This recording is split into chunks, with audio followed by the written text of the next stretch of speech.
iOS a été révélé pour la première fois en 2007 et est devenu sans doute le système d'exploitation le plus influent de l'histoire. Avant son existence, le logiciel de téléphone mobile était encombrant, compliqué et visuellement peu attrayant. Mais après son lancement, le concept de smartphone a été complètement redéfini, avec un système d'exploitation basé sur le toucher prenant le pas sur les boutons physiques. Finalement, l'influence d'iOS s'est répercutée sur d'innombrables industries. Des tablettes, aux montres, aux voitures et même aux réfrigérateurs. Depuis 2007, iOS a évolué de manière inattendue à bien des égards. Voyons donc comment il est arrivé là où il est aujourd'hui. En commençant par son développement en 2005. Seuls les employés d'Apple pouvaient faire partie de l'équipe de développement de l'iPhone. Cela signifie qu'aucun sous-traitant, partenariat ou acquisition d'entreprise n'a contribué à l'effort. Steve Jobs voulait que le projet soit si secret que même les personnes choisies pour l'équipe ne savaient pas sur quoi elles travaillaient. Deux groupes ont été assemblés pour créer deux versions différentes de l'iPhone. L'un travaillait à transformer l'iPod en téléphone, tandis que l'autre essayait de simplifier macOS X pour l'adapter à un téléphone à écran tactile.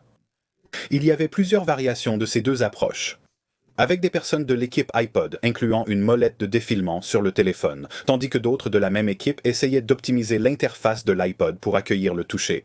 Pendant ce temps, dans l'équipe Mac OS X, John Rubinstein travaillait sur le développement d'une version allégée de l'OS basée sur Linux, tandis que Scott Forstall travaillait sur le développement d'une version plus épurée de Mac OS X pour fonctionner sur un jeu de puces ARM. Il y avait presque 20 concepts différents, dont beaucoup comportaient un clavier physique, car certains membres de l'équipe ne pensaient pas que les clients voudraient taper sur du verre. Le concept de la molette semblait être une perte de temps, mais Steve Jobs a insisté pour prototyper les idées de tout le monde avant de prendre une décision finale.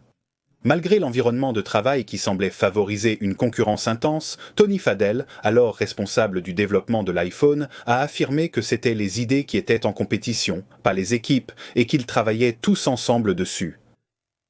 Une fois que tout a été dit et fait, Jobs a choisi la version du système d'exploitation basée sur macOS X, développée par Scott Forstall. Il présentait une interface entièrement tactile, avec un clavier logiciel et des gestes multi-touch comme le pincement pour zoomer. Il a été révélé au public en 2007 et a choqué toute l'industrie technologique.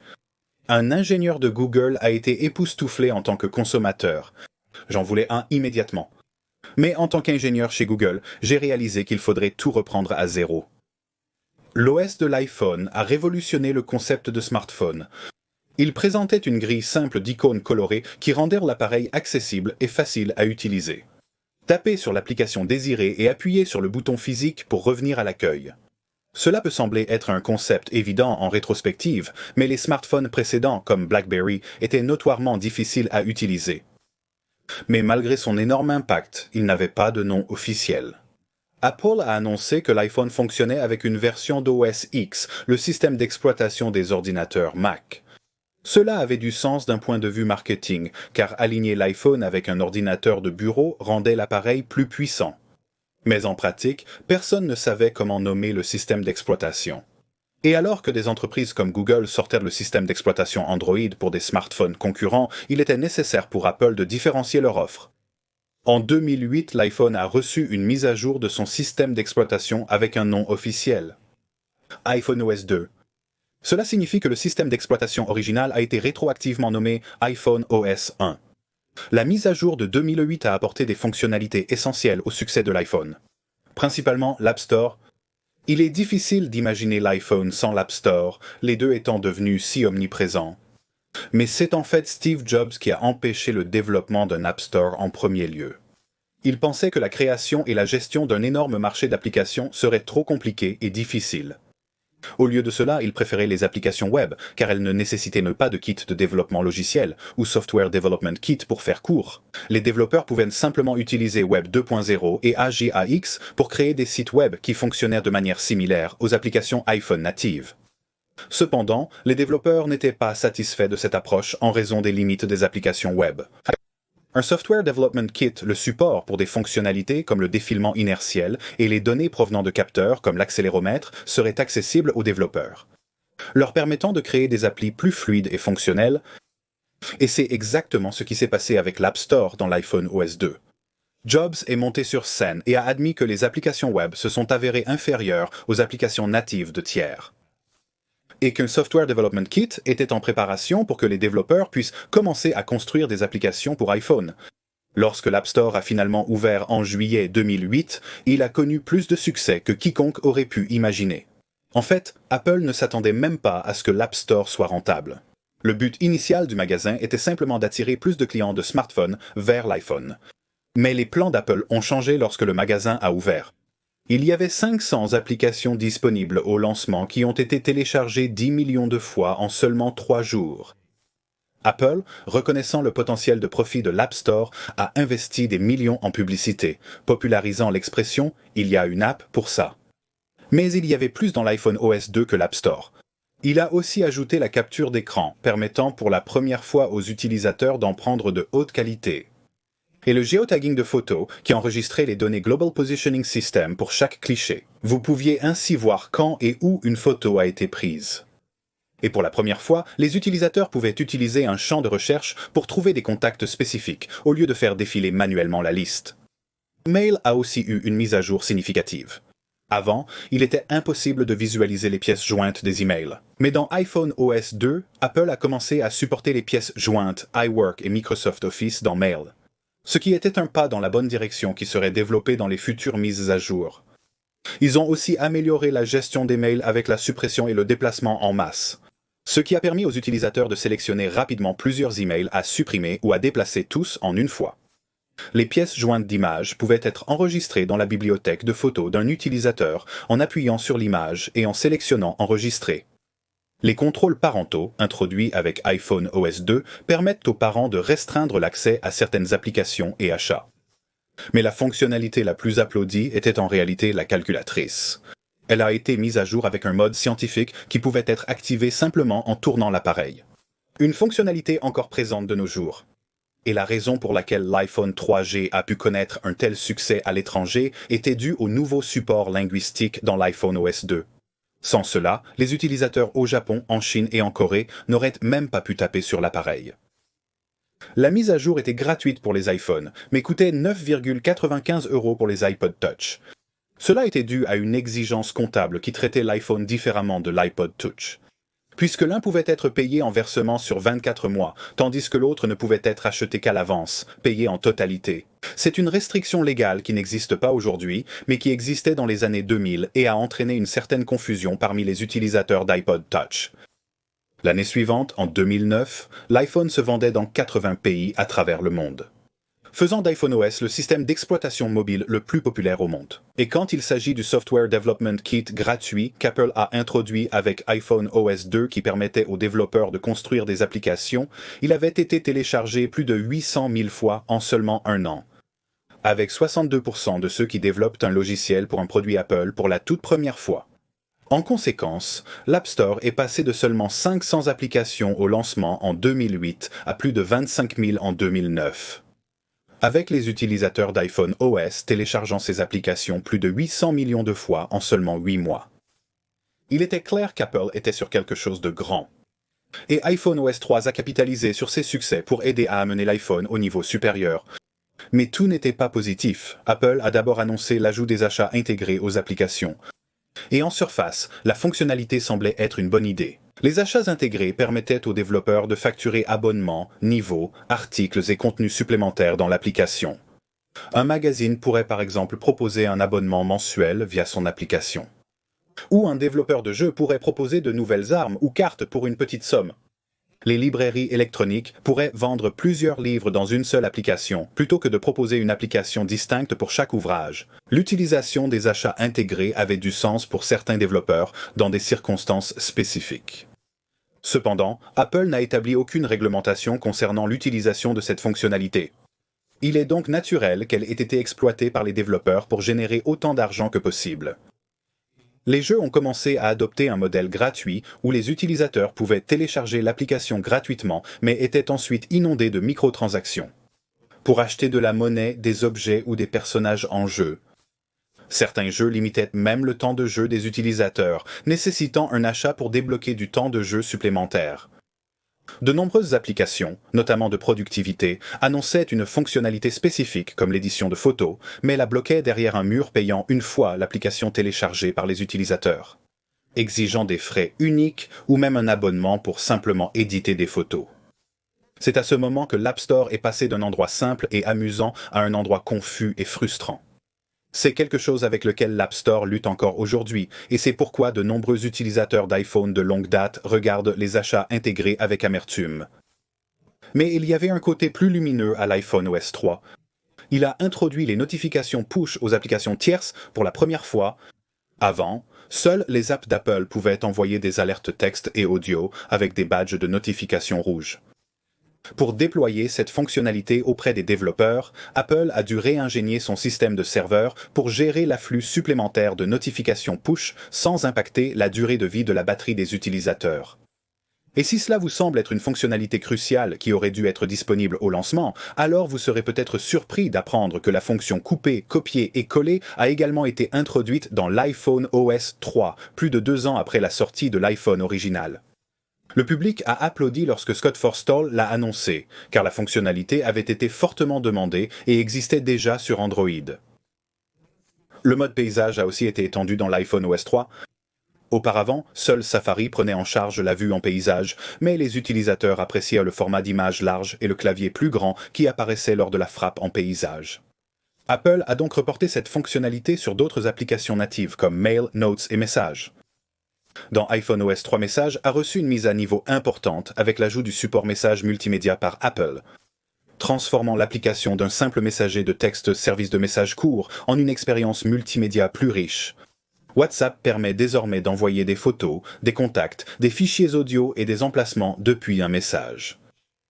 Apple a également créé une toute nouvelle application pour iPhone OS 3 appelée Memos vocaux, qui permettait aux utilisateurs d'enregistrer, de couper et de partager des clips audio capturés à partir du microphone interne ou même d'un micro externe via le connecteur à 30 broches. Et iPhone OS 3 a étendu la fonction de recherche précédemment introduite dans l'application Contact à toutes les applications clés de l'iPhone, y compris Mail, Calendrier, iPod et Notes.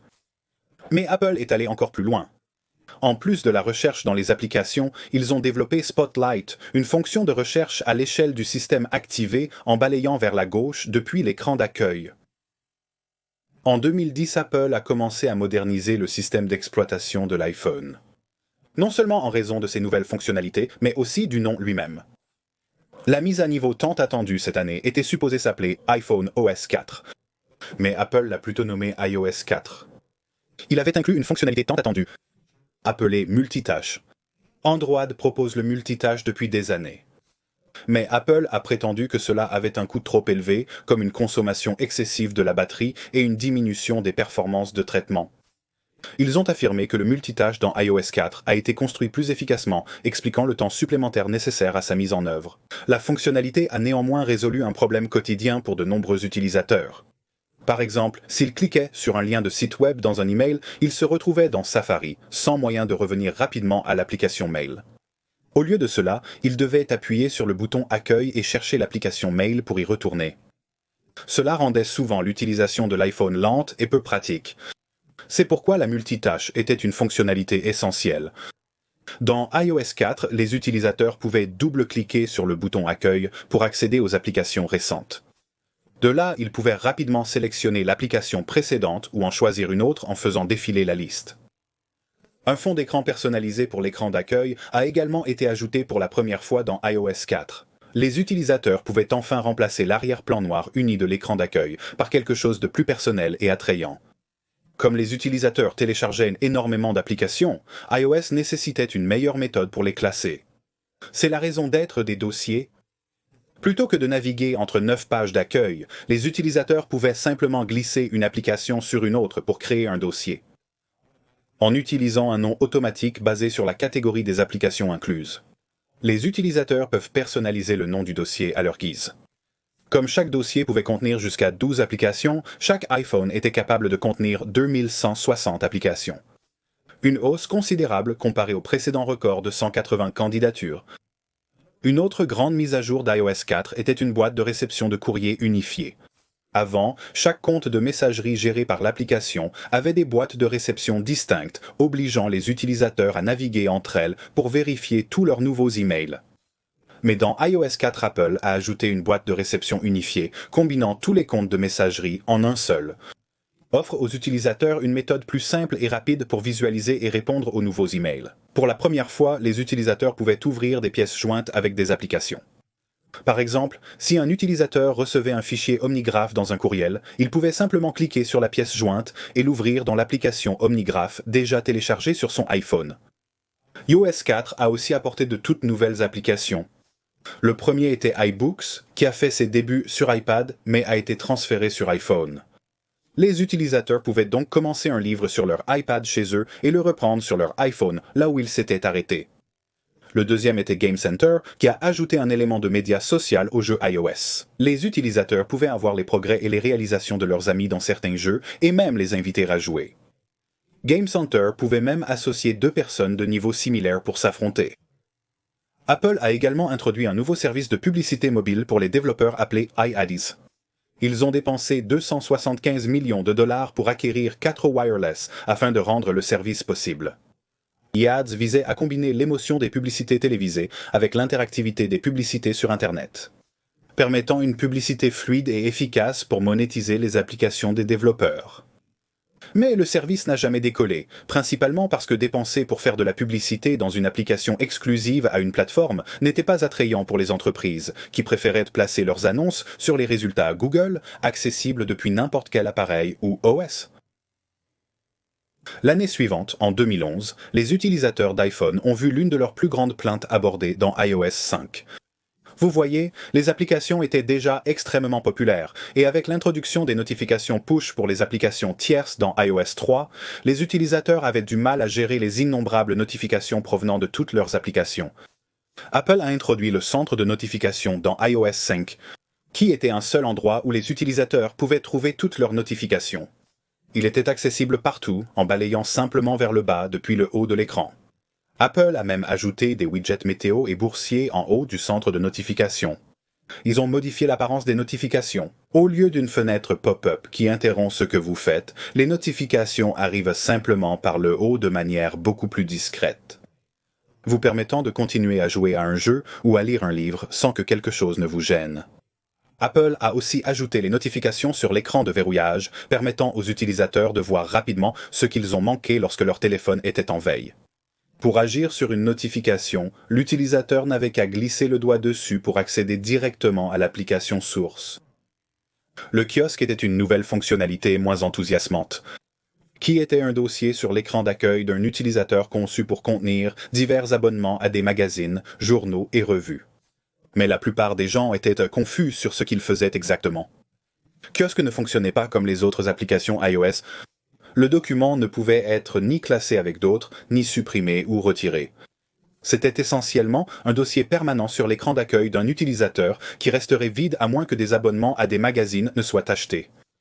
Cela a suscité des plaintes d'utilisateurs jugeant le kiosque comme une horreur inutile, encombrant leur écran d'accueil. Et avec la montée en popularité de Twitter, Apple a intégré le service directement dans iOS 5, donnant aux utilisateurs la possibilité de se connecter une seule fois dans les paramètres et de sauvegarder leurs identifiants pour toute application tierce qui en a besoin. Il est maintenant possible de tweeter des images depuis l'app Appareil Photo et Photos, des articles ou sites depuis Safari, des vidéos de YouTube et sur des entreprises et lieux depuis Maps. De plus, iOS mettait automatiquement à jour les contacts iPhone avec des photos des comptes Twitter associés. Et Safari a reçu une nouvelle fonctionnalité appelée Vue de lecteur, qui prendrait un article d'une page web et le mettrait en avant, enlevant toutes les publicités et distractions. De plus, la vue de lecteur ajusterait automatiquement la police pour une visualisation optimale sur iPhone. Une nouvelle fonctionnalité de liste de lecture permettait aux utilisateurs de sauvegarder des articles et des histoires pour plus tard. Tous les liens ajoutés à la liste de lecture étaient synchronisés sur tous les appareils de l'utilisateur, incluant Safari sur Windows, pour une accessibilité universelle.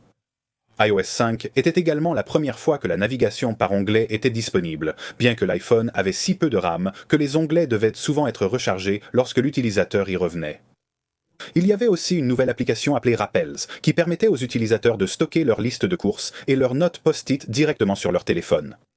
Elle proposait des rappels basés sur le temps qui alertait à l'utilisateur à une date et une heure spécifiques, mais aussi des rappels basés sur la localisation qui établissait une géofence à un certain endroit et alertait à l'utilisateur une fois qu'ils entraient ou sortaient de cette zone. iOS pourrait rappeler à un utilisateur d'appeler son conjoint en quittant le travail ou de sortir la viande du congélateur une fois à la maison. Une autre amélioration majeure dans iOS 5 était l'appareil photo, qui pour la première fois comportait un raccourci sur l'écran de verrouillage. Les utilisateurs pouvaient donc rapidement réveiller leur téléphone et lancer l'appareil photo sans rater le moment spécial à capturer.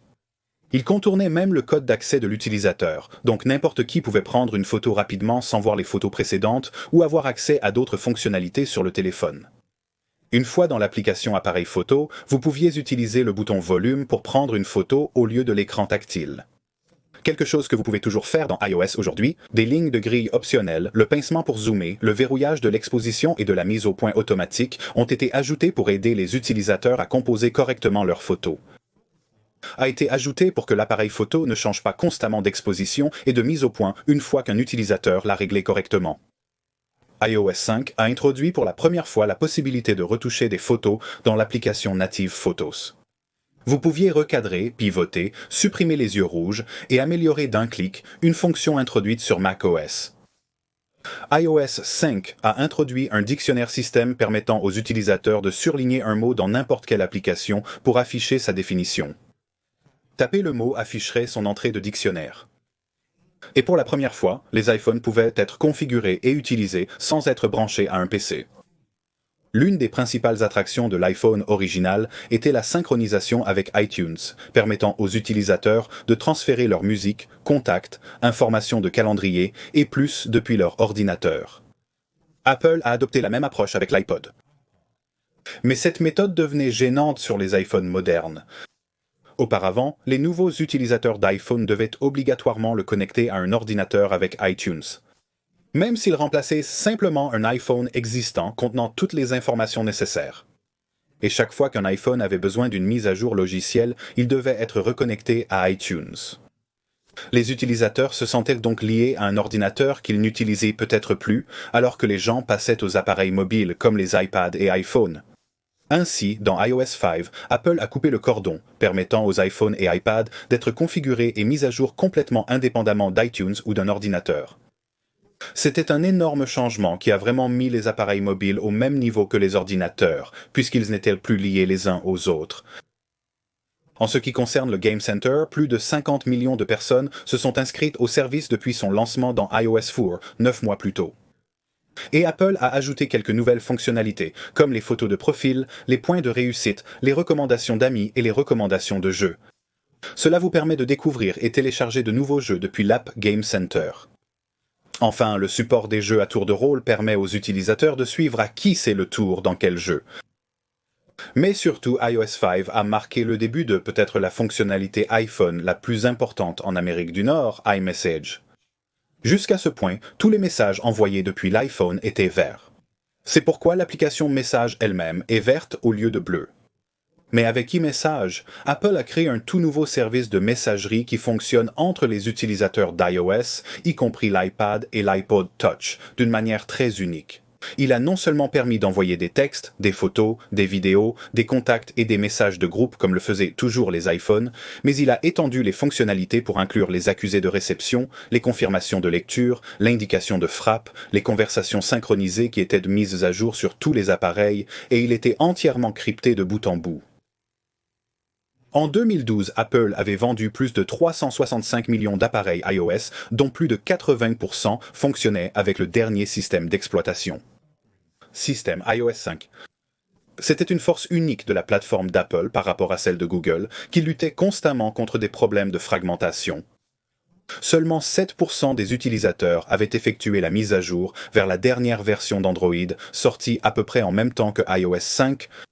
Cela a découragé les développeurs de créer des applis exploitant les dernières fonctions d'Android, les forçant à optimiser pour d'anciennes versions. Durant cette même période, Apple a introduit l'iPhone 4S qui a ajouté un support exclusif pour un nouvel assistant vocal appelé Siri. Mais beaucoup de gens étaient confus quant à pourquoi la fonctionnalité n'était pas disponible sur d'autres appareils comme l'iPod Touch, l'iPad ou même les anciens modèles d'iPhone. Beaucoup ont spéculé que c'était une stratégie pour booster les ventes de l'iPhone 4S, mais Apple n'a jamais donné de raison officielle. Mais pour la dernière version d'iOS, iOS 6, Apple a apporté Siri au dernier modèle d'iPad et a rendu l'assistant plus compétent en matière de sport, de restaurant et de films. Siri pouvait lancer des applications via une simple commande vocale.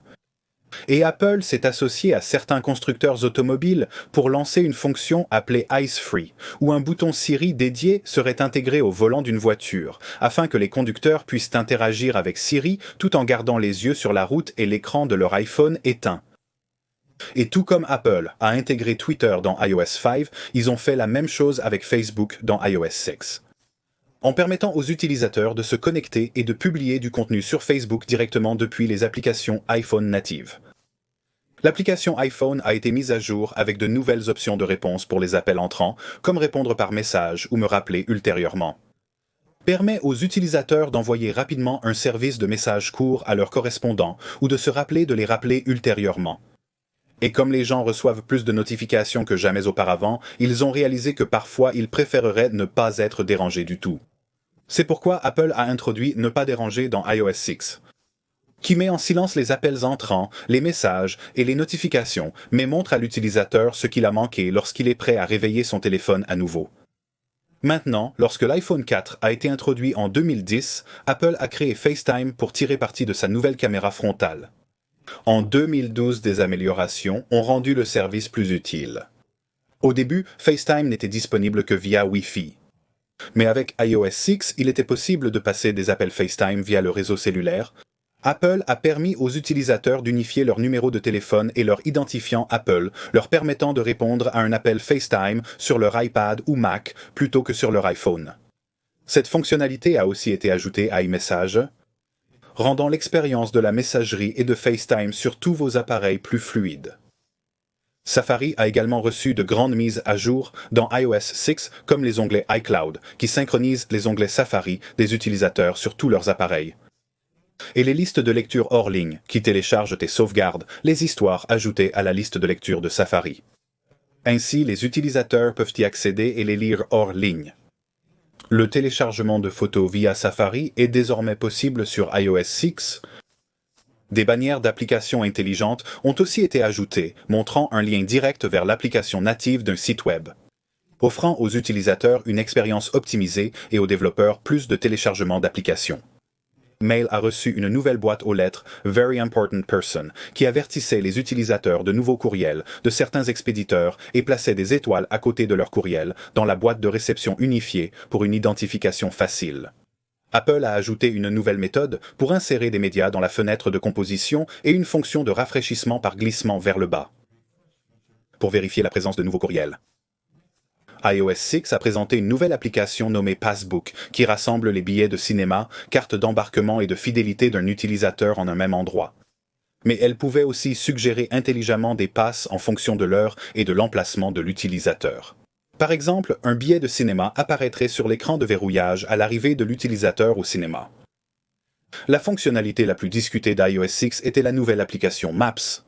Puisque le contrat d'Apple avec Google avait expiré, ce qui a entraîné la suppression de l'application native YouTube et l'application Maps utilisant des données d'Apple au lieu de Google. Initialement, les utilisateurs étaient ravis du Switch, qui introduisait des fonctionnalités telles que la navigation pas à pas, permettant aux gens de se débarrasser de leur Global Positioning System Garmin et d'utiliser leur iPhone à la place. Et il y avait Flyover, une représentation 3/500 des villes les plus emblématiques du monde, quelque chose que Google Maps n'a jamais eu. Mais lorsque les utilisateurs d'iPhone ont commencé à utiliser la nouvelle application Maps, l'image idyllique qu'Apple avait dépeinte lors de sa présentation s'est effritée. Des captures d'écran d'images satellites défectueuses sont devenues virales, ainsi que des erreurs ridicules comme Kyiv, la capitale de l'Ukraine, mal orthographiée en Kyiv, ou la ville galloise de Pontypridd, qui est montrée 6 miles au nord-est de son emplacement réel. La ville anglaise de Stratford-upon-Avon était complètement absente dans Apple Maps. Et lorsque les utilisateurs cherchaient Londres, ils étaient dirigés vers la ville canadienne de London, Ontario, au lieu de la capitale du Royaume-Uni. Les nombreuses erreurs d'Apple Maps ont fait le tour d'Internet, faisant de l'application la risée de tous, ce qui a aidé à faire de Google Maps l'application gratuite la plus téléchargée sur l'App Store iOS.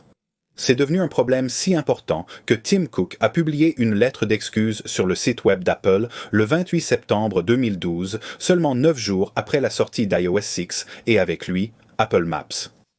Dans la lettre, Cook a dit « Chez Apple, nous nous efforçons de créer des produits de classe mondiale qui offrent la meilleure expérience possible à nos clients. Le lancement de nos nouvelles cartes la semaine dernière n'a pas respecté cet engagement.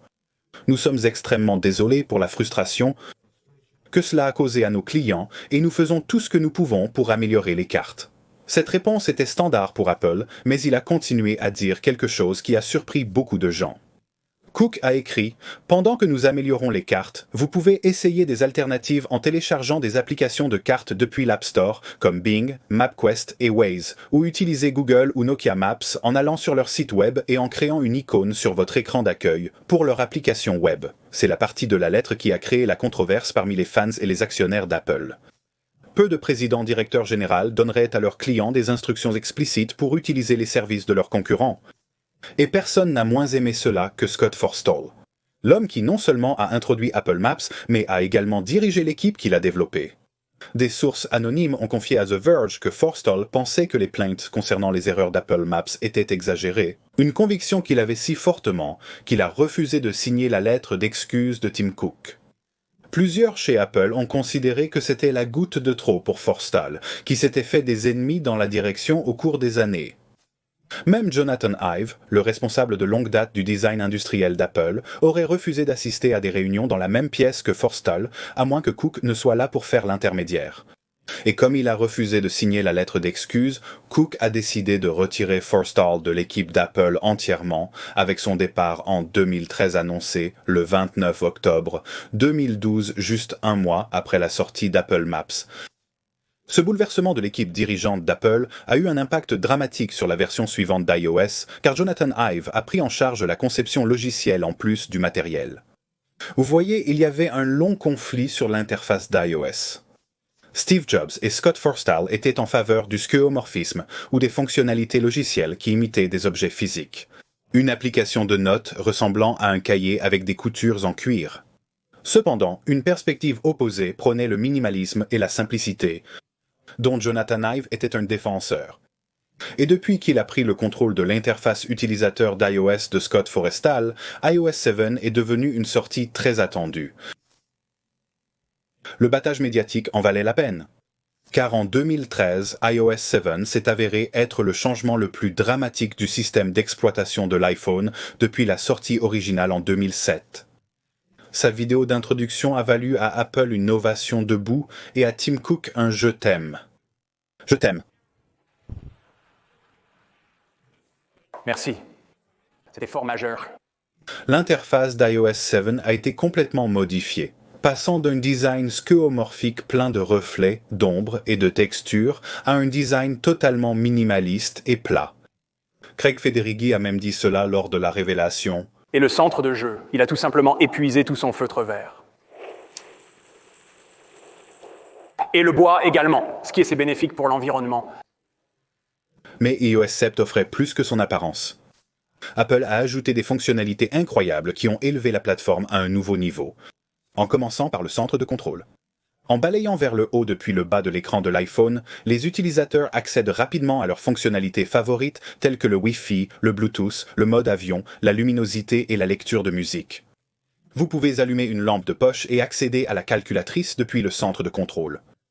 C'était aussi la première version d'iOS qui incluait l'intelligence artificielle, capable de prédire quelle application vous pourriez utiliser en fonction de l'heure de la journée. Ainsi, il gardait les applications pertinentes à jour, avec le rafraîchissement en arrière-plan, tout en ignorant celles moins utilisées, économisant la batterie. Et l'une des fonctionnalités les plus cruciales de la plateforme a été introduite dans iOS 7, AirDrop. Il permettait le partage de fichiers entre utilisateurs iOS proches en un seul tap. C'était en réponse à une fonctionnalité de partage de fichiers Android qui obligeait les utilisateurs à toucher leurs appareils ensemble. C'est pourquoi Craig Federighi a clarifié cela. Pour partager avec plusieurs personnes, il suffit de taper, taper, taper. Pas besoin de se promener dans la pièce en cognant votre téléphone contre ceux des autres. l'appareil photo a aussi été grandement amélioré, offrant une façon bien plus simple de basculer entre les modes. Avant, les utilisateurs devaient appuyer sur Options, puis sélectionner Panorama pour le mode panneau. Ou ils devaient appuyer sur un interrupteur ailleurs pour passer en mode vidéo. Mais iOS 7 a regroupé tous les modes de caméra en un seul endroit. Les utilisateurs pouvaient donc faire défiler rapidement et facilement entre eux. Des filtres photos ont également été ajoutés à l'appareil photo, permettant aux utilisateurs de prendre des photos en noir et blanc ou des photos recolorées classiques à la volée sans aucun montage séparé requis. Et toutes ces photos pouvaient être consultées dans une application photo entièrement repensée. Auparavant, dans iOS 6, les utilisateurs devaient faire défiler un mur infini de photos, simplement classées chronologiquement. Mais iOS 7 a utilisé les données existantes de chaque photo pour organiser les bibliothèques des utilisateurs de manière beaucoup plus naturelle, avec quelque chose qu'Apple a appelé Moments. Il reconnaissait où et quand les photos étaient prises et les regroupait en fonction de ces informations. Ainsi, les photos prises, disons à Baker Beach le 18 mai, seraient regroupées et étiquetées avec cette date et ce lieu. Cela a non seulement offert une expérience photo plus agréable, mais aussi plus rapide.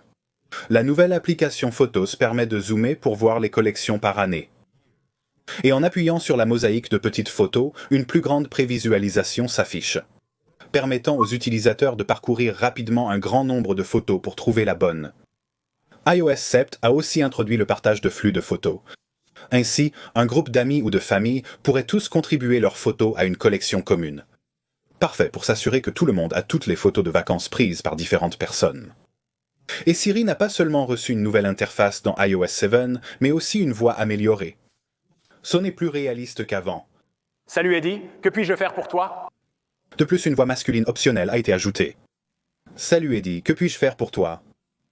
Et Siri pouvait faire plus que jamais auparavant, comme écouter les messages vocaux, augmenter la luminosité de l'écran ou activer le Bluetooth. Apple a aussi intégré Twitter, les résultats de Wikipédia et les résultats web de Bing, permettant à Siri de répondre à des questions plus triviales. Et iOS 7 a été la première fois que CarPlay a été annoncé, bien qu'il avait un nom différent. Apple a initialement appelé cette fonctionnalité iOS dans la voiture et visait à la rendre plus facile et plus sûre que jamais pour obtenir des directions, écouter de la musique et répondre aux messages, tout cela sans regarder grâce à Siri. Et l'App Store a finalement reçu des mises à jour automatiques d'applications, de sorte que les utilisateurs ne seraient plus dérangés par un nombre infini de badges rouges, leur rappelant de mettre à jour leurs applications. iOS 7 a été bien accueilli par les utilisateurs occasionnels d'iOS. Mais il y avait un segment de la communauté technologique qui détestait la nouvelle interface utilisateur. Certains ont même refusé de passer complètement à iOS 6. C'est pourquoi certains disent que iOS 6 était la meilleure version, ou que tout a commencé à se dégrader après iOS 6. Bien que la nouvelle interface représentait un changement dramatique dans le langage de conception logicielle d'Apple, elle symbolisait aussi quelque chose de plus profond qui dérangeait de nombreux fidèles de la marque depuis ses débuts. iOS 6 était en quelque sorte les derniers vestiges de l'influence de Steve Jobs chez Apple. Lui et Scott Forstall avaient créé un logiciel similaire pour l'iPod, le Mac et même les ordinateurs Next dans les années 90. Il a donc été difficile pour beaucoup de personnes de se détacher de cet héritage, qui ressentait une nostalgie pour l'ère Jobs. Certains pensaient même qu'Apple commencerait à décliner et que Scott Forstall reviendrait chez Apple une décennie plus tard pour le sauver. Un peu comme ce que Jobs avait fait à la fin des années 90. Mais encore une fois, ce n'était qu'un désir de revivre d'anciens moments dans le temps. Donc, bien que iOS 7 ait été la version la plus controversée, il s'est avéré être la bonne direction pour Apple. Maintenant, malgré tout ce drame et cette résistance à iOS, près de 90% de tous les utilisateurs d'iOS y avaient migré en 2014, seulement 9 mois après sa sortie. Il était évident que les utilisateurs appréciaient la nouvelle interface et ses fonctionnalités. Et iOS 8 a poussé les choses un peu plus loin. Il a introduit les notifications interactives qui permettaient aux utilisateurs de tirer sur une notification pour prendre des actions, comme répondre à un message ou accepter une invitation de calendrier. Le tout sans quitter l'application en cours d'utilisation. Ça marchait aussi depuis l'écran de verrouillage. Apple a ajouté un raccourci de contact dans le commutateur d'application pour la première et dernière fois, car la fonction a été supprimée dans iOS 9. Il y avait aussi de nouveaux gestes pratiques dans Mail pour marquer les messages comme non lus, les signaler ou les supprimer entièrement, tout cela avec un simple balayage. Le clavier dans iOS 8 a reçu QuickType, qui prédisait le mot qu'un utilisateur pourrait vouloir dire ensuite, afin qu'il puisse simplement le taper plutôt que de le taper manuellement. La continuité a rendu le passage entre appareils Apple plus fluide que jamais, puisque vous pouviez commencer à créer quelque chose comme un document Pages sur votre iPhone et reprendre là où vous vous étiez arrêté sur votre iPad. iOS 8 apporte plusieurs améliorations au message. De nouvelles fonctionnalités de messagerie de groupe ont été ajoutées, permettant aux utilisateurs de nommer des fils de discussion, d'ajouter et de supprimer des personnes d'une conversation, de mettre des messages en mode « ne pas déranger » pour silencier les notifications et de quitter entièrement le groupe. Apple a aussi introduit Tap to Talk, permettant d'enregistrer rapidement la voix de l'utilisateur pour échanger des messages audio. iOS 8 a ajouté Health, une nouvelle application centralisant toutes les données de santé d'un utilisateur. Avant, les données des accessoires de santé étaient dispersées dans plusieurs applications. Et il n'y avait aucun moyen de consolider toutes ces données en un seul endroit qui pourrait donner aux utilisateurs un aperçu plus complet de leur profil de santé. En connectant ces applications tierces à l'application santé, les utilisateurs peuvent désormais consulter ces données en un seul endroit. Ils pourraient même autoriser les professionnels de santé à accéder en temps réel aux données de l'application santé, permettant ainsi des soins plus rapides et efficaces. iOS 8 a également introduit des fonctionnalités pratiques de partage familial. Plusieurs appareils pouvaient être configurés comme une unité familiale, activant automatiquement un flux de photos, des calendriers, une liste de rappels partagés et une carte de localisation d'amis avec les emplacements des membres de la famille et de leurs appareils. Encore plus impressionnant, Apple permet désormais aux membres d'une famille de partager leurs achats de musique, films et séries TV. Facilite comme jamais le partage de médias numériques. Et comme tous les comptes partagèrent la même carte de crédit, les enfants ne pourraient pas acheter une application ou un film sans recevoir d'abord l'autorisation expresse de leurs parents, qui recevraient une notification indiquant que leur enfant demande à acheter quelque chose. Les photos ont été mises à jour avec l'intégration d'iCloud, permettant aux utilisateurs d'y accéder depuis n'importe quel appareil. De nouvelles fonctionnalités d'édition offrent aux utilisateurs un contrôle plus précis sur les modifications de photos par rapport à iOS 7. C'est cependant à ce moment que les redoutables alertes de stockage iCloud presque pleins sont devenues un problème répandu. La nouvelle fonctionnalité Photos iCloud a rapidement épuisé les 5 Go d'espace de stockage gratuit des utilisateurs. Une fois plein, d'autres fonctionnalités comme les sauvegardes iCloud devenaient indisponibles. Mais Apple était heureux de proposer une solution sous forme de service d'abonnement. Pour 0,99 par mois, les utilisateurs pouvaient recevoir 20 Go de stockage et pour 399 200 Go. Apple Pay a fait ses débuts pour le stockage, avec 200 Go pour $399. Apple Pay est apparu pour la première fois sur iOS 8, permettant aux utilisateurs de lier des cartes bancaires et de payer en tapant simplement leur iPhone sur un terminal compatible. Enfin, iOS 8 a également ajouté de nouvelles capacités à Siri, comme le support Hey Siri si votre appareil était branché, et la reconnaissance de chansons Shazam. Mais ce n'est qu'avec iOS 9 que Siri est devenu beaucoup plus intelligent. Tout d'abord, il présentait une nouvelle interface qui s'éloignait de la forme d'onde monochrome pour une plus colorée. Et il est devenu 40% plus rapide, avec 40% moins d'erreurs de reconnaissance vocale. Il comprenait les demandes basées sur la localisation et le temps, comme rechercher des photos prises à un endroit précis ou configurer un rappel une fois de retour à la voiture. Vous pouviez demander à Siri de vous rappeler quelque chose quand vous rentrez à la maison, et il comprendrait la page web que vous consultiez à ce moment-là en fixant un rappel avec un lien vers ce site. Et cette intelligence contextuelle a été mise en œuvre dans l'ensemble du système d'exploitation. Par exemple, si la première chose que vous faites chaque matin est de brancher vos écouteurs et d'aller courir, iOS afficherait automatiquement les commandes multimédia lorsque vous connectez vos écouteurs. Si vous avez l'habitude d'écouter des livres audio dans la voiture, alors les commandes multimédia passeront à votre livre audio lorsque vous monterez dans la voiture. Et si quelqu'un vous envoyait une invitation de calendrier par email, iOS 9 créerait automatiquement un événement dans l'application de calendrier et mettrait même un rappel pour partir à l'heure. Si un numéro inconnu vous appelle, mais correspond à un numéro dans un email reçu, iOS suggérera qui pourrait vous appeler. En glissant vers la gauche depuis l'écran d'accueil, la zone de recherche affiche maintenant des suggestions de Siri, qui, en fonction de l'heure de la journée et de votre position, recommande des contacts, des applications et des lieux qui pourraient vous intéresser. Et bien sûr, toutes ces données intelligentes sont conservées sur votre appareil, Apple ou des tiers, n'y ayant aucun accès. Avec la popularité grandissante d'Apple Pay, l'application Passbook fonctionne désormais plus comme un portefeuille, stockant plus fréquemment les cartes bancaires des utilisateurs que les cartes d'embarquement. Ainsi, dans iOS 9, le nom de l'application est passé de Passbook à Wallet. Cela montre clairement qu'Apple avait l'intention de remplacer le portefeuille physique par une version numérique. L'application Notes a reçu plusieurs améliorations, comme une nouvelle barre d'outils facilitant la mise en forme des notes, permettant aux utilisateurs d'ajouter des listes de contrôle, des photos, des vidéos et même de dessiner des diagrammes au doigt. Même Safari a permis d'enregistrer directement des liens dans une note. Apple Maps a reçu une nouvelle fonctionnalité de transport public, qui comprend des entrées et des sorties de stations précises afin que vous n'ayez pas à marcher plus que nécessaire, bien que la fonctionnalité n'était initialement disponible que dans 10 villes à travers le monde. Et iOS 9 a présenté une toute nouvelle application appelée News, qui permettait aux utilisateurs de choisir les publications qu'ils lisent le plus souvent et formater ces histoires de manière plus attrayante et interactive qu'ils ne le vivraient généralement sur le web ou même dans l'application native d'une publication. Le mode basse consommation, introduit pour la première fois sur iOS, offre aux utilisateurs 3 heures d'utilisation supplémentaires.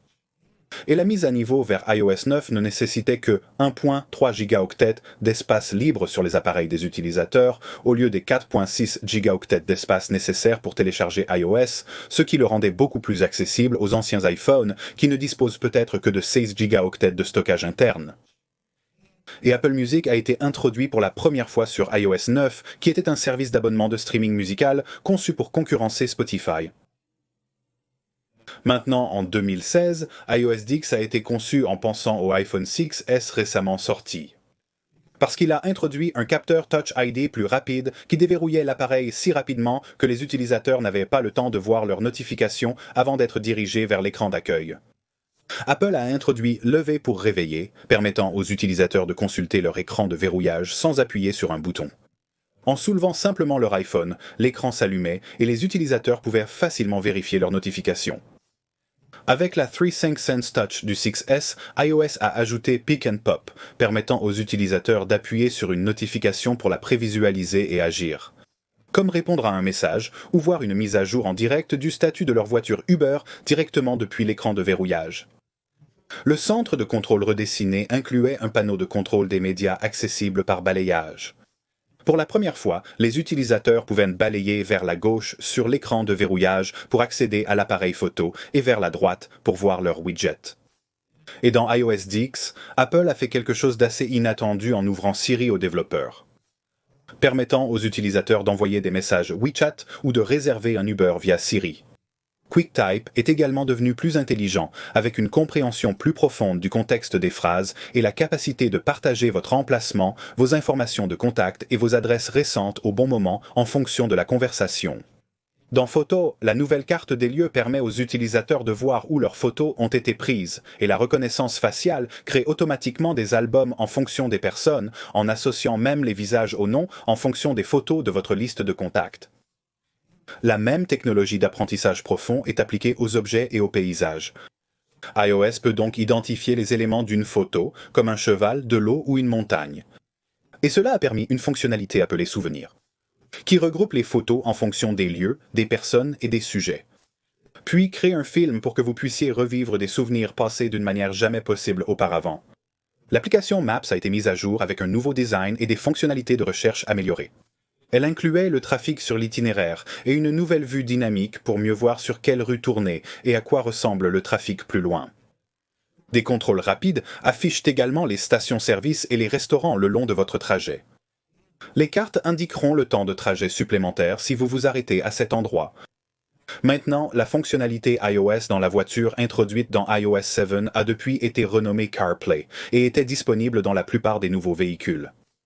Mais iOS X a ajouté une nouvelle fonctionnalité qui permettait d'afficher les directions tour par tour dans le tableau de bord de la voiture, bien que la fonctionnalité n'ait été implémentée que sur peu de voitures.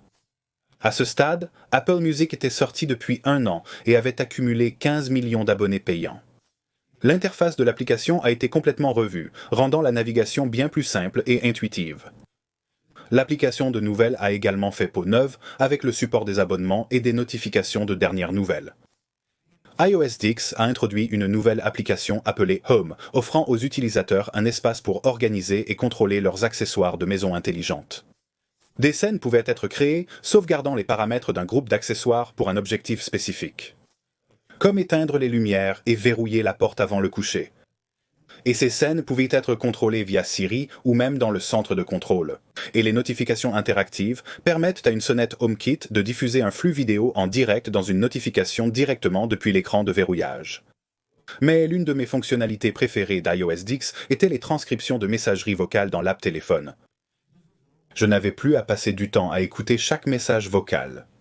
Il pouvait plutôt être transcrit en texte, permettant de lire rapidement et facilement les messages vocaux. Et avec l'augmentation des appels automatisés, iOS pouvait marquer les numéros suspects comme des appels spam possibles. L'envoi de liens dans Messages est désormais bien plus attrayant, puisque le support pour les liens enrichis permettait d'afficher directement dans le message les photos et vidéos de ce lien. Et si vous envoyez une série de 3 emojis ou moins, il serait affiché 3 fois plus grand dans le champ du message. De plus, QuickType pourrait suggérer des emojis pertinents en fonction de votre message. Et si le clavier emoji mettait en évidence les mots que vous pourriez changer en emoji après avoir tapé un message, ce que les utilisateurs pourraient faire avec juste un tap. Dans iOS X, les effets de bulles ont été ajoutés au message, permettant d'animer les bulles pour mieux exprimer le point de vue des utilisateurs. L'option de retour rapide permettait de réagir rapidement à un texte sans nécessiter une réponse écrite. Mais parfois, une réponse personnelle est requise. C'est pourquoi les messages manuscrits ont été introduits, pour ajouter une touche personnelle impossible à transmettre par écrit. Des effets plein écran comme des feux d'artifice, des ballons ou des confettis ont été ajoutés. Même si Message a déjà reçu une grande mise à jour dans iOS X, Apple a poussé les choses encore plus loin en 2017 avec iOS 11. Un tiroir d'applications a été ajouté pour un accès rapide aux applications tierces, autocollants et GIF. Et enfin, Apple a intégré Message à iCloud. Donc, en vous connectant à un nouvel appareil, tous vos messages et conversations antérieures seront synchronisés. Apple Pay est désormais intégré à Message, permettant d'envoyer et de recevoir de l'argent à l'instar de Venmo ou Cash App. Siri a reçu de nouvelles voix, encore plus naturelles, ainsi qu'une toute nouvelle interface et la capacité de traduire. L'application Appareil Photo capture maintenant des photos et vidéos dans de nouveaux formats, offrant une compression 2 fois meilleure, occupant moitié moins d'espace sur votre iPhone ou iCloud. Et le centre de contrôle a été une fois de plus repensé, passant de 2 pages à une seule. 3D Touch a permis de réduire les grands panneaux de contrôle lorsqu'ils ne sont pas en focus. Le centre de notification s'intègre à l'écran de verrouillage d'un simple glissement vers le haut. Les photos pouvaient aussi être éditées avec l'ajout d'effets comme le boomerang. Les cartes ont aussi des nouveaux plans détaillés de centres commerciaux et d'aéroports avec un annuaire pour la recherche et la navigation par étage. Ainsi que des améliorations de navigation comme l'affichage de la limite de vitesse et des indications de voie pour que les utilisateurs sachent sur quelle voie se placer avant de prendre une sortie. Et une nouvelle fonctionnalité appelée Ne pas déranger en conduisant, qui maintient l'écran de votre iPhone éteint et silencie les notifications si l'iPhone détecte que vous conduisez. Vous pouvez même autoriser des réponses automatiques aux messages indiquant que vous répondrez une fois arrivé à destination. L'application Maison ajoute le support pour les haut-parleurs intelligents et utilise AirPlay 2 pour créer un audio multipièce dans toute votre maison. Mais le plus grand changement dans iOS 11 est survenu sur l'App Store, qui a reçu sa première refonte majeure depuis sa sortie originale, 9 ans plus tôt. Un nouvel onglet, aujourd'hui, a été ajouté pour faciliter la découverte quotidienne de nouvelles applications par les utilisateurs. Et la catégorie Jeux a reçu son propre onglet dédié. Non seulement parce que c'était la catégorie d'applications la plus populaire, mais probablement aussi en préparation du propre service d'abonnement de jeux d'Apple, Apple Arcade, qui ne serait pas révélé avant 2 autres années. Maintenant, en 2018, et iOS 12 était tout sur l'optimisation et l'efficacité, surtout pour les appareils plus anciens, avec Apple capable de l'offrir sur chaque appareil qui était supporté par iOS 11. Ce qui, à ce moment-là, représentait la plus grande base de support d'appareils dans l'histoire d'iOS. Apple ne souhaitait pas seulement rendre iOS 12 compatible avec les anciens appareils. Il voulait qu'il fonctionne mieux. Par exemple, un iPhone 6S de 4 ans fonctionnant avec iOS 12 lancerait des applications 40% plus rapidement, le clavier apparaîtrait 50% plus rapidement et l'ouverture de l'appareil photo depuis l'écran de verrouillage serait 70% plus rapide. Apple voulait également améliorer la vitesse de tous les appareils sous charge, ce qu'ils ont réussi à rendre 2 fois plus rapide. iOS 12 a également été la première fois qu'Apple a introduit la réalité augmentée ou AR sur iPhone. travaillant avec Pixar pour créer un nouveau format de fichier qui pourrait accueillir le type d'expérience AR qu'Apple voulait proposer. Et ils ont créé une nouvelle application appelée Measure pour démontrer l'utilisation pratique de la AR. Elle permettait aux utilisateurs de simplement pointer la caméra de leur iPhone sur un objet réel et de créer une ligne entre deux points, puis une mesure serait fournie. L'application Photo propose désormais la fonctionnalité Suggestion de recherche, mettant en avant les moments clés, les personnes et les lieux les plus importants pour vous. Et Photos indexe désormais plus de 4 millions d'événements comme les matchs de sport et les concerts, afin que vous puissiez rechercher un événement auquel vous avez assisté et voir les photos que vous avez prises. Un nouvel onglet pour vous affiche des souvenirs, des photos en vedette, des suggestions d'effets, l'activité de l'album partagé et des suggestions de partage. Siri peut recommander intelligemment des photos à envoyer aux personnes présentes lors du même événement ou sur les clichés. Siri Shortcuts a été ajouté dans iOS 12, ce qui permet aux applications tierces de créer leur propre commande Siri. Par exemple, l'application Tile peut créer un raccourci qui localise automatiquement les clés d'un utilisateur lorsqu'ils disent à Siri « J'ai perdu mes clés ». Et Siri Suggestions apprend ce que vous faites à quel moment, puis suggère ses actions afin que vous n'ayez pas à les faire manuellement. Comme commander un café le matin ou lancer une appli d'entraînement en arrivant à la salle de sport. Avec l'application Raccourci, les utilisateurs peuvent créer leur propre raccourci Siri sur plusieurs applications à leur guise. L'application Stocks a été redessinée, tout comme les mémos vocaux, et iBooks a été renommé Apple Books. CarPlay a été mis à jour pour supporter les applications de navigation tierces. Et de nouvelles fonctionnalités ont été ajoutées à iOS pour empêcher votre iPhone de devenir trop distrayant. Comme ne pas déranger au coucher, qui affiche un écran sombre pendant que vous êtes au lit et cache toutes les nouvelles notifications. Et les notifications groupées, qui empêchent un mur infini de notifications en les regroupant par application ou par sujet. Avec un seul balayage, un groupe entier de notifications peut être éliminé. Enfin, temps d'écran qui envoie aux utilisateurs un rapport hebdomadaire sur l'utilisation de leur iPhone, indiquant combien de minutes ont été passées dans chaque application, combien de fois ils ont pris leur iPhone chaque heure, et quelles applications ont envoyé le plus de notifications. Avec ces données, les utilisateurs peuvent définir des limites d'application qui suivront leur temps d'utilisation quotidien et les avertiront lorsque leur temps est presque écoulé. Le récent iPhone X a introduit Animoji sur iOS 11, qui utilise le suivi du visage pour créer des emojis animés amusants. iOS 12 ajoute le support pour le suivi de la langue et de nouveaux emojis tels que le fantôme, le koala, le tigre et le T-Rex. De plus, Memoji a été introduit. Permet aux utilisateurs de créer et personnaliser leurs propres emojis qui les représentent au mieux. FaceTime de groupe était aussi disponible dans iOS 12, ce qui a permis aux utilisateurs de FaceTime avec jusqu'à 32 personnes à la fois. Maintenant, en 2019, Apple a révélé iOS 13, qui a introduit l'une des fonctionnalités les plus demandées dans l'histoire de l'iPhone. Et c'était le mode sombre. Apple a réalisé une vidéo révélant la fonctionnalité, une première pour eux. Le mode sombre a pris les fonds blancs brillants des applications natives de l'iPhone et les a rendus noirs, ce qui a rendu l'utilisation de l'appareil la nuit beaucoup plus confortable. Non seulement pour l'utilisateur, mais aussi pour son entourage qui ne serait pas distrait par la lumière blanche éclatante de l'écran de l'iPhone. Mais iOS 13 avait plus à offrir que le mode sombre. Apple a amélioré les performances, déverrouillage avec Face ID 30% plus rapide, taille des téléchargements d'applications 50% plus petite et mise à jour d'applications 60% plus petite. Et le lancement de ces applications est également devenu 2 fois plus rapide. L'application Rappels a reçu une mise à jour majeure dans iOS 13. Recevoir des rappels contextuels intelligents qui comprennent ce que vous tapez, ajouter des détails de localisation ou des pièces jointes en un seul clic, de nouvelles fonctionnalités d'organisation qui associent les tâches à un rappel de haut niveau, et les Smart Lists qui gardent une trace de tous vos rappels en un seul endroit. Apple Maps a également reçu la plus grande mise à jour depuis son lancement 7 ans plus tôt, Apple utilisant le lidar sur des centaines d'avions et de voitures pour collecter de nouvelles données cartographiques qui leur ont permis de reconstruire l'application à partir de zéro. Les résultats étaient impressionnants, avec des données plus précises pour les routes, les ponts, les parcs et les plages. Une nouvelle barre de favoris permet aux utilisateurs d'accéder rapidement aux lieux qu'ils fréquentent le plus souvent.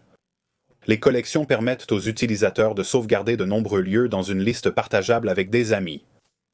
Mais la plus grande nouveauté était Look Around, semblable à Street View de Google, offrant aux utilisateurs une vue réelle d'une zone depuis le sol. Mais la différence d'Apple était les transitions fluides lors de la navigation dans une rue avec Look Around. Quelque chose qui était plus saccadé sur Google Maps. Apple a également amélioré la confidentialité dans iOS 13 avec de nouvelles fonctionnalités anti-pistage et Sign in with Apple qui permettaient aux utilisateurs de créer de nouveaux comptes dans les applications prises en charge sans révéler aucune information personnelle, le tout avec la facilité de Face ID ou Touch ID. Et si des applications demandaient votre email, les utilisateurs pouvaient éventuellement utiliser une adresse email générée aléatoirement qui relaie les messages à votre véritable email afin que ces informations restent privées. Il y avait aussi HomeKit Secure Video, qui aborde le problème des caméras de sécurité domestiques envoyant des images vidéo au cloud pour être analysées. Apple pourrait plutôt analyser la vidéo chez l'utilisateur en utilisant leur iPad, HomePod ou Apple TV. Ensuite, elle serait cryptée et envoyée de manière sécurisée sur iCloud, où même Apple ne pourrait pas y accéder. Avec la popularité croissante des Memoji l'an dernier, Apple a étendu les options de personnalisation lors de leur création. De plus, des autocollants Memoji ont été ajoutés pour la première fois, qui ne supportaient pas seulement les appareils avec Face ID, mais tout appareil avec une puce A9 ou ultérieure. Photo a ajouté de nouveaux effets de montage, désormais applicables aux séquences vidéo pour la première fois. Et dans le nouvel onglet Jour, l'organisation intelligente a supprimé le désordre des bibliothèques de photos de l'utilisateur et s'est simplement concentré sur les meilleurs clichés. L'onglet Moi regroupe les moments marquants des utilisateurs en événements. Cela ressemble donc plus à un journal de leur vie, plutôt qu'à un mur de photos aléatoires.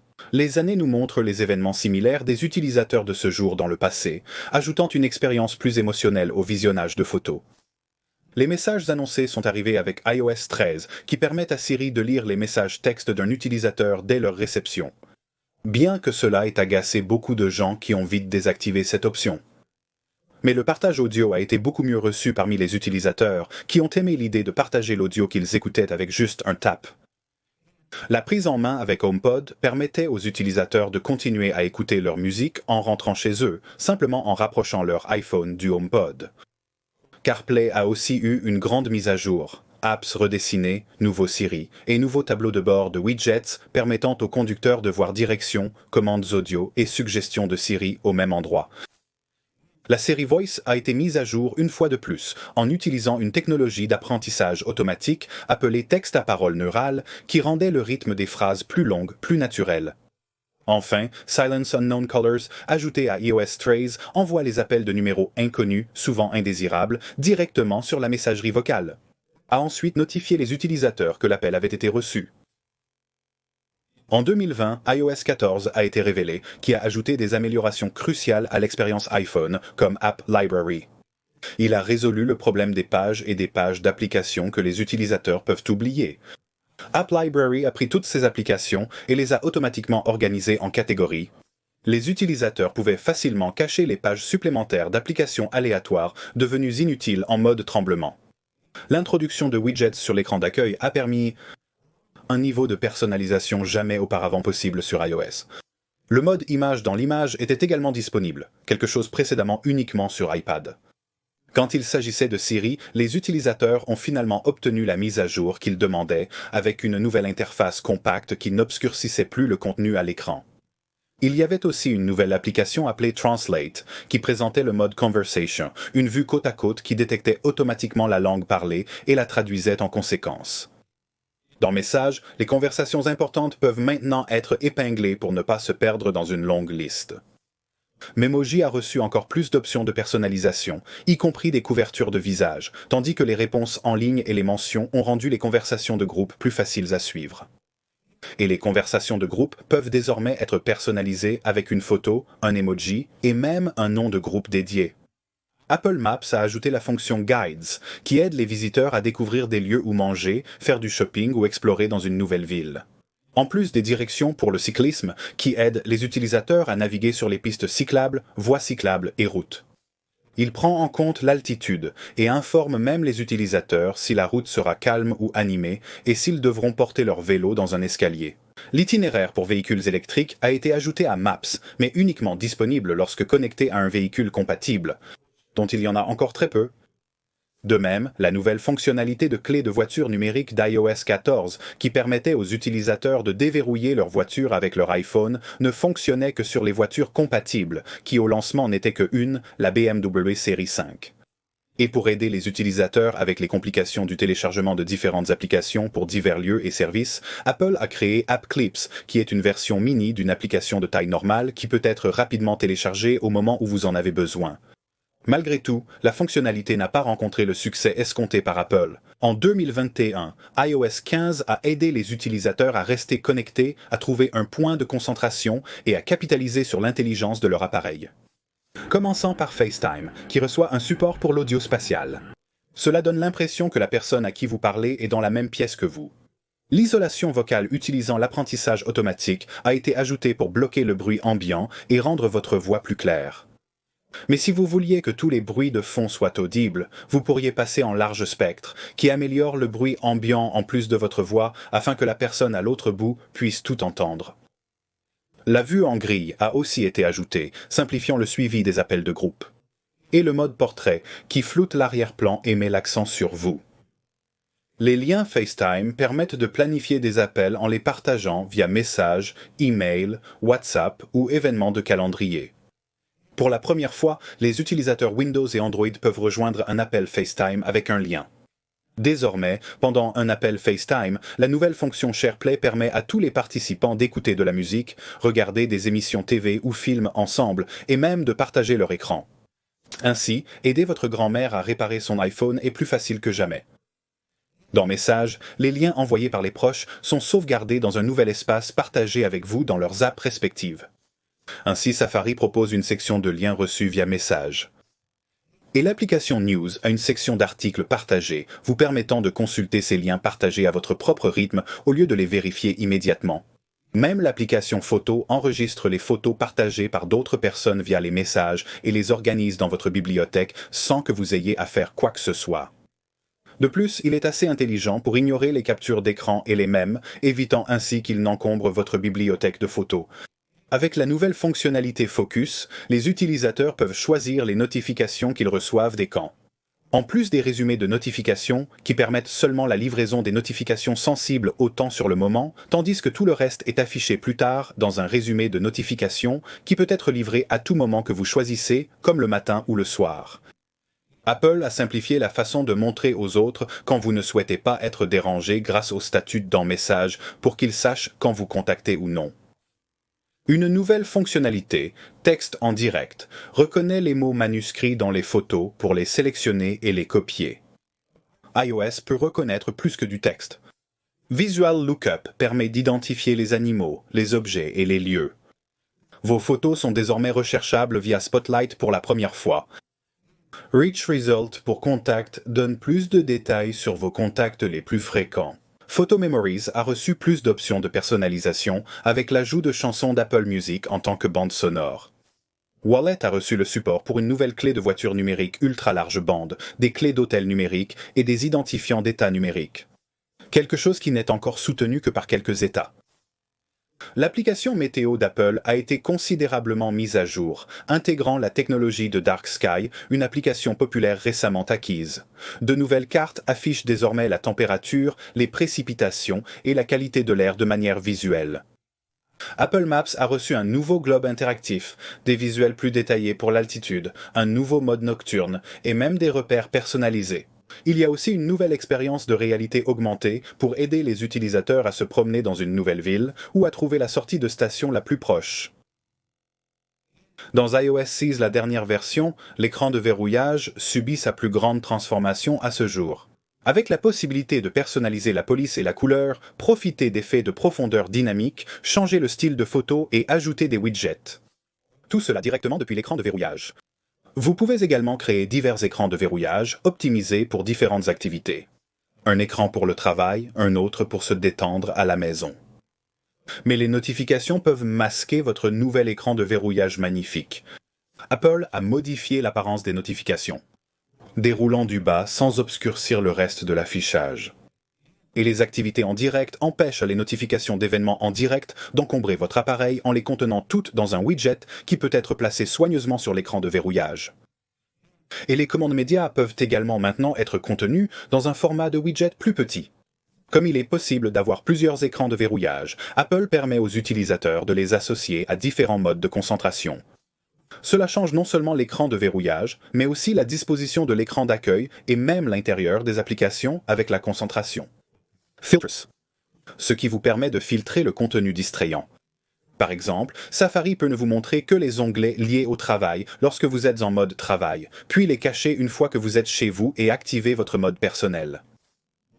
Message reçoit également quelques mises à jour très demandées, comme la modification et la suppression des messages envoyés, ainsi que le marquage des messages comme non lus pour y revenir plus tard. Et SharePlay peut être utilisé dans les messages, ainsi que dans FaceTime, permettant aux utilisateurs de texter tout en regardant un film ensemble au lieu de se voir sur un appel FaceTime. La dictée du clavier permet maintenant de passer de la voix au toucher, facilitant grandement la rédaction des messages. La fonctionnalité texte en direct de iOS 15 prend désormais en charge la vidéo. Vous pouvez donc mettre une vidéo en pause sur une image avec du texte et la sélectionner comme une image. Et la vue de la caméra dans l'application Traduire vous permet de traduire le texte en direct à la volée. Mais l'une des fonctionnalités les plus cool est une mise à jour de Visual Lookup qui peut extraire un sujet de son arrière-plan et le coller dans une autre application comme Message. Permet aux utilisateurs de recadrer des images rapidement d'une façon inédite. Et avec Tap to Pay sur iPhone, les magasins peuvent maintenant utiliser leurs iPhones comme terminal de paiement. Apple Pay Later permet aux utilisateurs de diviser le coût d'un achat Apple Pay en 4 paiements égaux étalés sur 6 semaines, sans intérêt ni frais. Apple Maps permet maintenant de planifier un itinéraire avec plusieurs arrêts et de consulter les tarifs des transports en commun à l'avance. Avec le nouvel intérêt d'Apple pour le sport, leur application News présentera des articles de nombreux médias sportifs majeurs. Le partage familial a été mis à jour pour faciliter la configuration des comptes pour les enfants. Et cela apporte des demandes aux messages, où les enfants peuvent demander plus de temps d'écran et les parents peuvent répondre sans jamais avoir à aller dans les paramètres. La liste de contrôle familial offre des conseils pratiques tels que l'ajustement des paramètres d'un enfant au fil de sa croissance, l'activation du partage de localisation ou des rappels sur le partage d'abonnements avec la famille. La bibliothèque de photos partagée d'iCloud permet aux amis et à la famille de partager des photos facilement, même automatiquement, en définissant des critères basés sur le lieu ou les personnes présentes sur les photos. Plusieurs personnes peuvent automatiquement partager des photos dans une bibliothèque qui complète les souvenirs de tout le monde, qui seraient autrement fragmentés sur plusieurs appareils. Alors que Safety Check facilite la sortie des relations abusives pour les utilisateurs en leur donnant la possibilité de revoir et de réinitialiser l'accès qu'ils ont accordé à d'autres qui pourraient être en mesure de voir leur emplacement et d'autres données qui pourraient rendre dangereux la rupture des liens. Donc, après 16 versions majeures d'iOS, nous en sommes maintenant à un endroit où l'iPhone est plus capable que jamais auparavant. Des choses qui étaient auparavant impossibles, même sur les ordinateurs de bureau les plus avancés. Et seul le temps nous dira où iOS nous emmènera dans les 16 prochaines années. C'est Greg avec Apple Explained, j'espère que vous avez apprécié ce documentaire en longueur et je vous verrai dans le prochain.